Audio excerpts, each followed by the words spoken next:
Tantor Audio, a division of Recorded Books, presents Wolfwood by Marianna Baer. Narrated by Annalyse Mccoy. There aren't any wolves in Wolfwood, but there are monsters. I'm 6 years old when they find me. Night after night, they trap me in the Wolfwood jungle.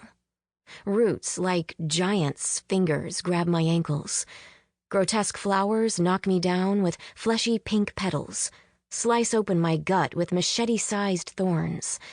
Python-thick acid-green vines wind around my neck, squeezing tight, tight, tight.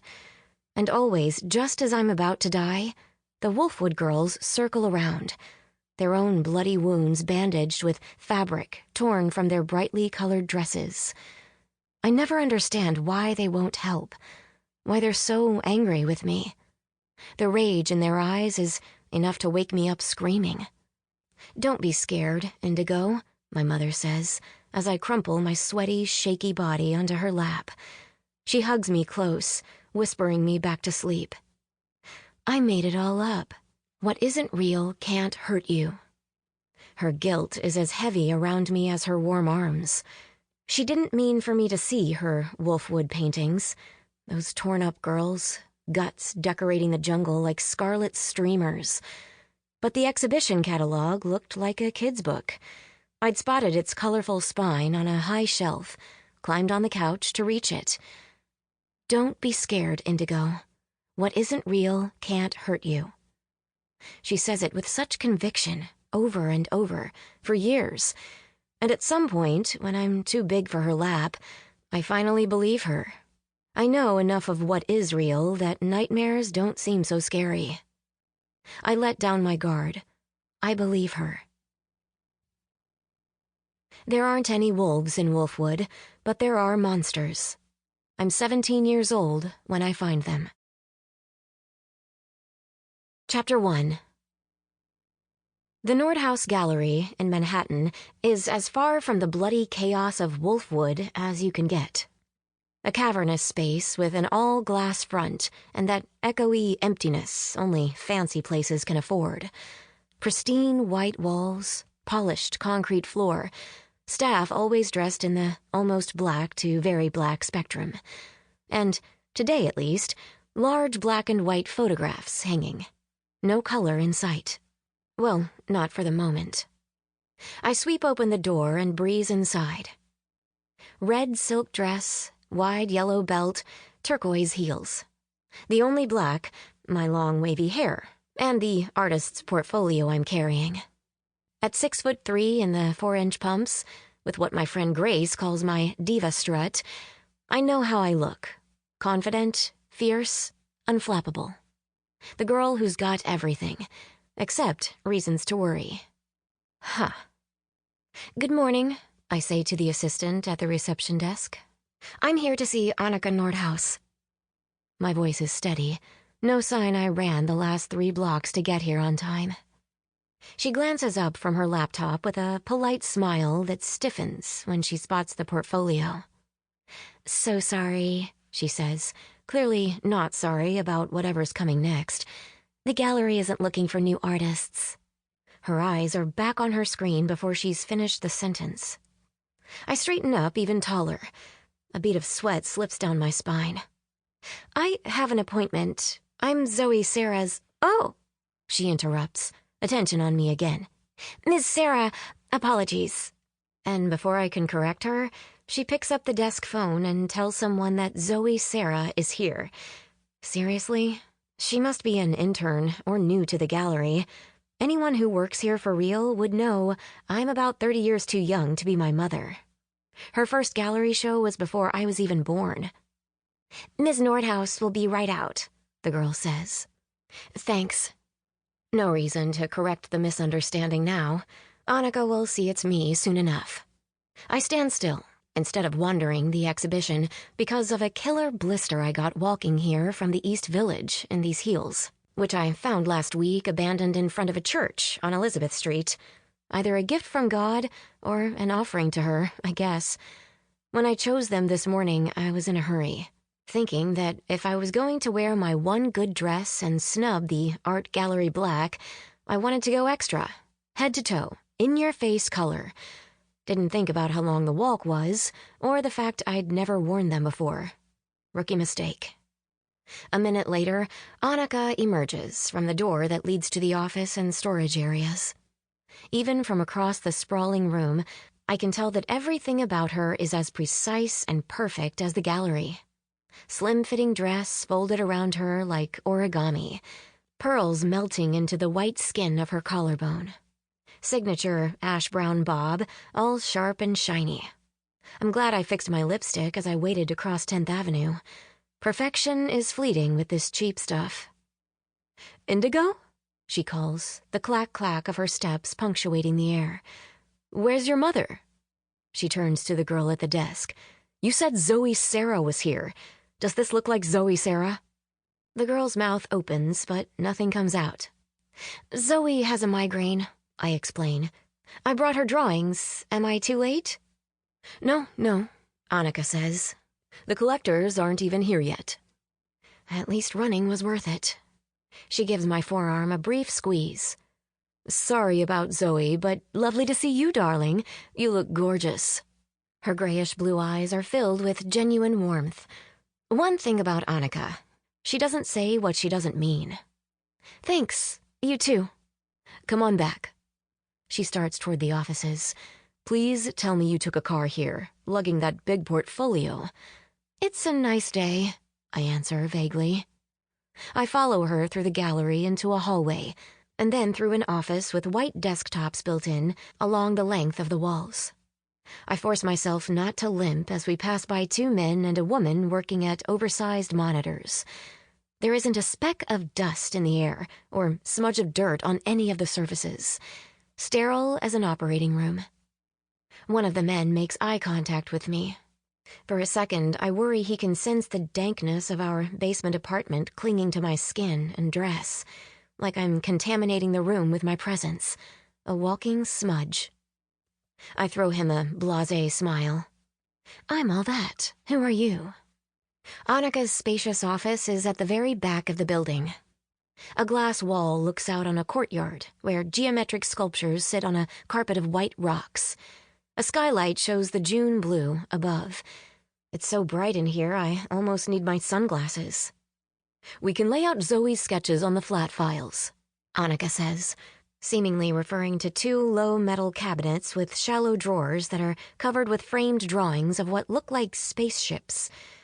She holds down a button on her intercom, says, "I need help in the office," then says to me, "Someone will clear them for us." I slide the portfolio's strap over my shoulder and rest it against her desk. "Pellegrino?" she says. Overpriced water. We sell it at Stanton Food, the prissy gourmet grocery store on the Lower East Side where I'm working this summer. AKA the food among us cashiers. "Do you have a Coke?" I ask hopefully. I haven't eaten today. Calories would be good. And caffeine is my lifeline. "Coke? No. Kombucha?" We sell that too. I've never had it, but I'm pretty sure it has vitamins or minerals or something. "Sure, thanks." I check out the spaceships while Annika's over by a stainless steel mini-fridge in the corner. "What do you think of them?" she asks a moment later, handing me a tall, thin glass and gesturing at the drawings. "It'd be fun to live in that one," I say, pointing at one that looks like a sci-fi luxury camper. She smiles. "I meant as art." Oh, right. My mother and I used to visit galleries and museums all the time, and she talked to me about the exhibitions, teaching me about composition and color and gesture. But my mind is blank. I run my tongue along the edge of my false front teeth while I think. "I like the quality of the line," I finally say. "There's a sensitivity to it that contrasts with the imagery. They're mechanical, but also humanistical." I take a sip of kombucha. Disgusting, so definitely healthy.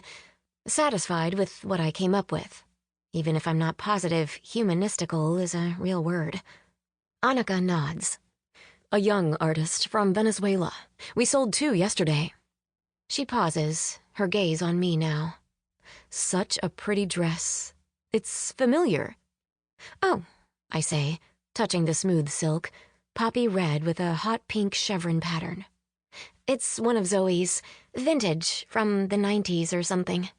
Annika probably remembers it because it's immortalized in a photo of my mother in New York Magazine from before I was born. She's at a party, dancing barefoot on top of a large cube-shaped sculpture by the famous artist Richard Serra, no relation, arms above her head, hair hanging long and wild, eyes closed, glowing like a neon sign. I'm sure she was higher than an astronaut, but I still love the picture. And the dress. It's the only one of her designer things I've let myself keep, instead of selling it at the consignment store. Proof my mother used to be happy and electric. Powerful. Armor that makes me feel like I am. It's that old? Annika says. It's so fresh the way you've styled it.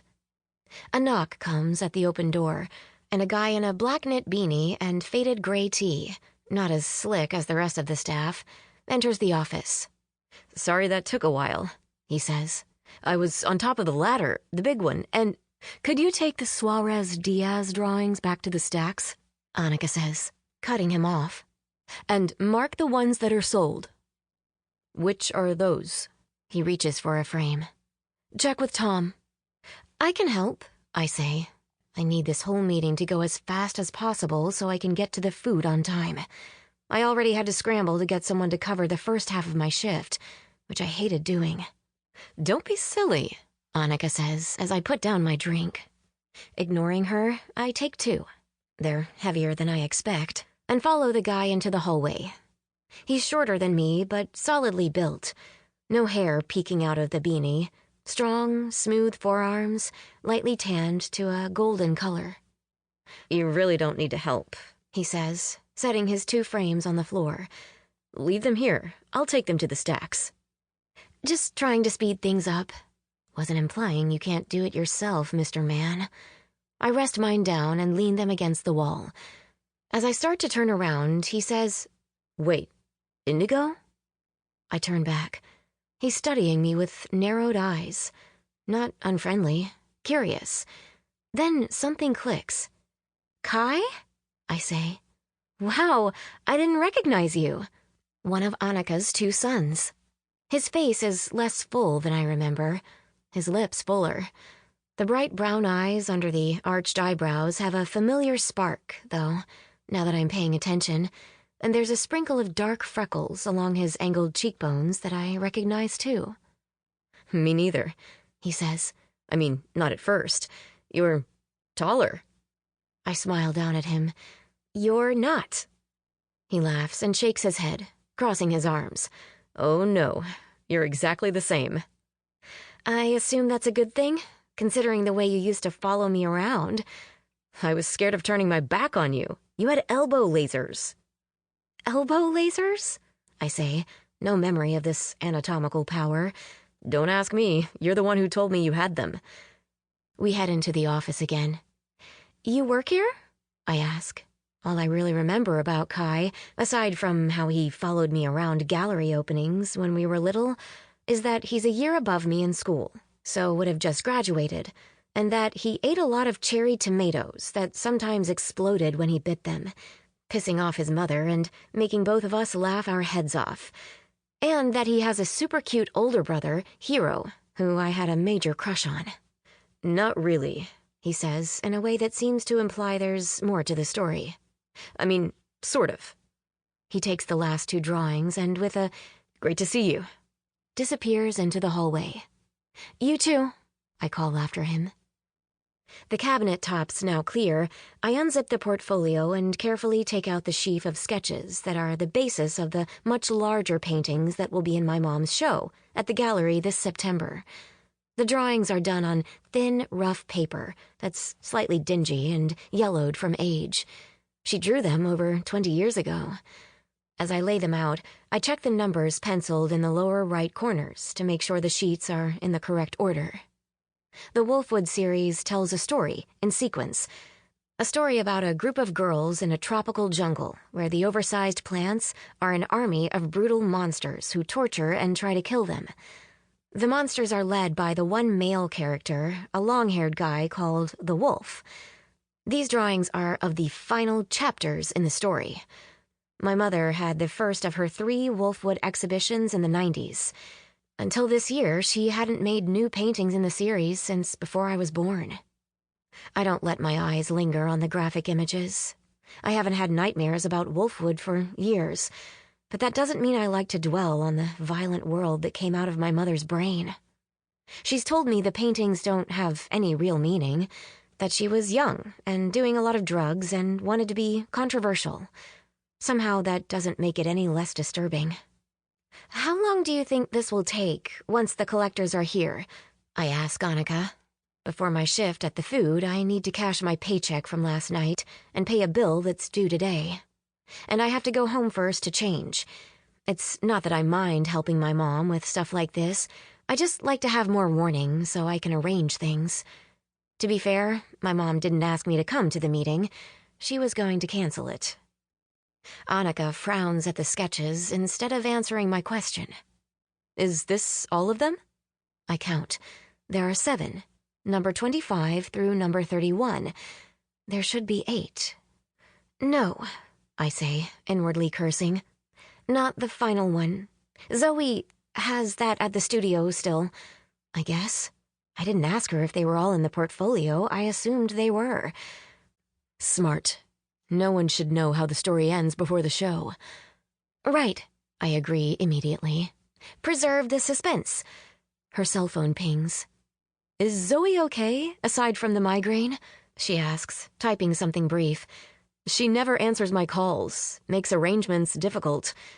She's fine, just gets caught up in the work. This is true, but my mother is also the worst at taking care of business stuff, especially if it involves talking on the phone. Totally stresses her out. Why don't you contact me from now on, and I'll make sure to get back to you. I'm kind of like her assistant. Fine with me. Annika tilts her head slightly. The light catches the wrinkles on her forehead and around her eyes, making her look less perfect, more human. Zoe is so lucky to have a daughter like you. I remember when you two used to come here together, having so much fun. I brush away a pang of sadness. Yeah, we did have fun. Hopping between gallery shows, exploring the marble halls of the Met, painting at my mother's sun-filled studio where she had more paint colors than we had at my whole school. We weren't rich then, either, but it felt like we were. Our days were so rich with doing. I shift on my feet. Sharp pain stabs up from my blister. Remind me how old you are now? 17. Really? You seem older. She pauses. If you'd ever like to intern here, let me know. We had the space on 69th Street, too. Thanks, I say, knowing I wouldn't take her up on it even if I could. I'd want to intern in a fashion designer's studio, not a gallery. Moot point, though. Unpaid internships aren't for people like me. Her phone pings again. The Millers are just about here. Great. I'm excited about this. She picks up a small silver mirror and Chanel lipstick off her desk to reapply. The art world is ready to go back to Wolfwood. I can feel it. So are we, I say, but my chest constricts, like one of those python-thick vines is wrapped around it, squeezing tight. Chapter 2. Annika shoos me out of the office as soon as the front desk girl buzzes to say the collectors are here. I need to bring the drawings home with me, though, so I can't leave the gallery until the meeting's over. There's an alcove across from her office where a printer and some supplies are kept. I figure it's as good a place to wait as any, and the door to the office isn't shut, so I can eavesdrop. Checking the time, I see I have a text from the guy I've been hanging out with recently. Josh, chill later? Despite the zing that vibrates through me, I write, sorry, babysitting. I'm working 2 jobs today, the food, then watching a toddler in our building. Usually, I wouldn't be babysitting. I'd be sewing various bags and accessories for this Lady Trinity's Etsy store, but sitting pays better. After sending the text, and one to my mom letting her know I got to the gallery on time, I calculate that I should leave here in about 30 minutes, at the most. Annika never answered my question about how long the meeting will take. I don't even want to think about the issue of actually getting home. I ease my heel out of my shoe, wincing. It's raw, covered in screaming red blood, a thick flap of skin hanging off. Gross. I open my bag and take out the small zippered pouch where I keep money and cards. Occasionally a hair elastic or Band-Aid ends up in it. I dump it out on the table next to the printer and sift through. Student ID, EBT card, library card, safety pin. Ouch, Kai says. Shit. I didn't notice him coming up next to me. He's staring down at my bloody heel. I hurry to gather up my stuff, fumbling in my rush, praying he didn't see the EBT card. It's not so bad, I say. I was looking for a Band-Aid. Even if he saw the card, he probably wouldn't know it was for food benefits. Still, my face burns. Everyone makes the same assumptions about people on public assistance. Lazy, useless, parasitic. My mother would die if Annika found out. I almost mean that literally. There are some in the bathroom, Kai says. Want me to get you one? Thanks, I say. I'll go myself. As I zip my pouch closed, one of the collector's voices, the man's, broadcasts out of Annika's office, saying something about an art fair, whatever that is. They're twins, Kai tells me quietly. Did you notice? Twins? He nods toward the hallway. Those collectors. Not actual twins. They're married, and they always wear matching outfits. Like they have some tailor make his and hers versions. For real? He nods again and lowers his voice even further. And they're both named Chris. No, I'm smiling now. With a K. I laugh, quickly covering my mouth as Kai keeps talking. And it's like, which came first, the names or the outfits, right? Like, did they go on a first date and say, hey, we have the same name, we should get married and dress like twins? Or did they show up at the date in matching outfits and decide to change their names? He says this all in a whispered rush that gets less whispery as it goes. Shh, I say, still laughing, but keeping it in as much as possible. He glances into the hallway again. I should get back to work, I guess. Yeah, I should take care of... I gesture at my foot. We give each other a final brief smile and I limp off. In the bathroom, after I push the silver trash can up against the locked door, I use wet toilet paper to clean my heel and find Band-Aids in the cabinet under the sink. I take a big one and smooth it on. One of the really good waterproof kinds that last for days. I consider taking a few extra, since the ones we have at home barely even stay on your skin for 10 minutes, but the box isn't very full, so I take only one more. Somehow worried that if I take several, Kai will notice and think it's weird, which I also realize is a silly worry. I'm sure he has better things to do than inventory bathroom supplies. I freshen my lipstick and check my teeth, making sure there's nothing in them or on them. Nothing to draw attention. I've had my false front ones since I was 13, and they still feel too big, like they belong in someone else's mouth. That someone else being a horse, ideally. When I return to the hallway, Kai's nowhere to be seen. I take up my spot by the printer. Annika is talking about the paintings now. You already know how influential the Wolfwood series has been, she says. And from the recent auction result, it's obvious the work is as relevant as ever, 25 years after the first exhibition. That's because it speaks the truth, in the voice of an enormously talented artist. I have no idea what auction result she's talking about, but I feel a swell of pride at the part about my mother's talent. Hating Wolfwood doesn't mean I think it's bad art. No, I think the paintings are too good. That's part of the problem. Do you know how you're pricing the pieces yet? The woman asks. And what can you do for us if we reserve one now? Adds the man. Since you were early supporters of her work, I can do 20%. So let's see, that would bring it to 96. 96. That can't mean $96, obviously, so it must mean... Wait, $9,600? My hand flies to my mouth. That's almost $10,000. Half of that would go to the gallery. The gallery always gets 50%, my mother once told me. But still, almost $5,000. $5,000 would be huge. More than I'll make all summer.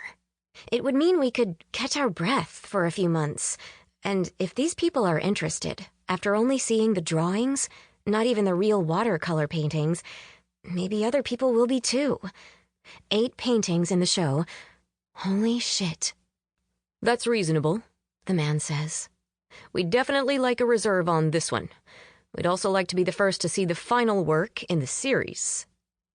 I have to give the Whitney first look, Annika says, although it would make sense for the final image to be in your collection. Maybe I can steer the museum toward another one. Please do, the woman says. Jesus, they might want a second one? And the Whitney Museum is interested? After they walk out, yes, in matching white linen suits, I find Annika making notes at her desk. Before I can say anything, her phone rings. She holds up a give-me-a-minute finger and answers. I begin putting the drawings back into the portfolio while she talks, my mind speeding like an express train. I was right. I was right to tell my mother to do the show. Last fall, when Annika called out of the blue and asked her to finish the Wolfwood series for an exhibition on the 25th anniversary of the first show, my mother resisted. She told me she was worried about me because of my old nightmares.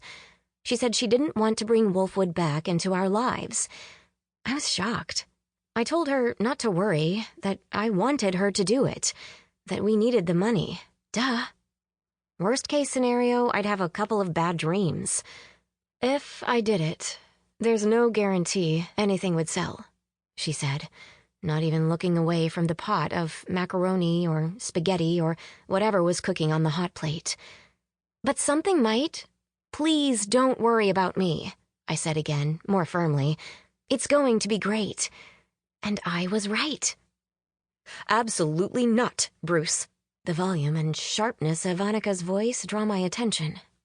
Reread the consignment agreement, then honor it and send me the money. Unless you want to hear from my lawyer. She hangs up. Bastard, she snaps. Sorry, Indigo, but it's always something. I have to fight for every penny to keep this place going. If you ever own a business, you'll see.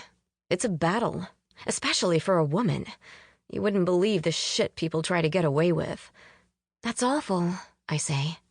But the meeting went well, right? She furrows her brow, now typing on her laptop.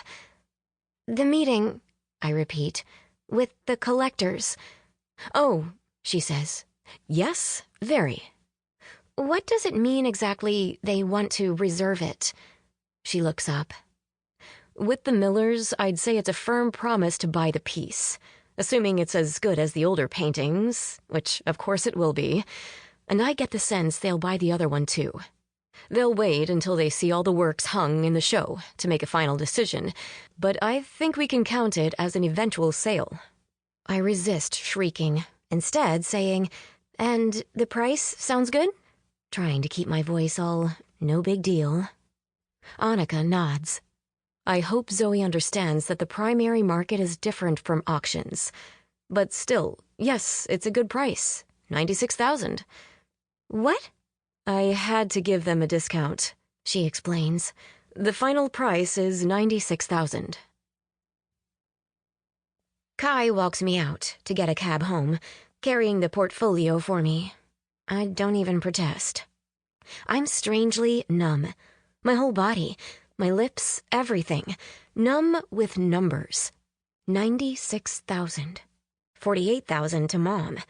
96,000 to Mom if 2 sell. 384,000 if all sell. $384,000. It's only when Kai begins to hail a cab that I snap back. I'm counting these huge numbers, but the reality is that I don't even have $1 to get home. I'm cashing my paycheck today. For the moment, I'm down to loose change. Sample complete. Ready to continue?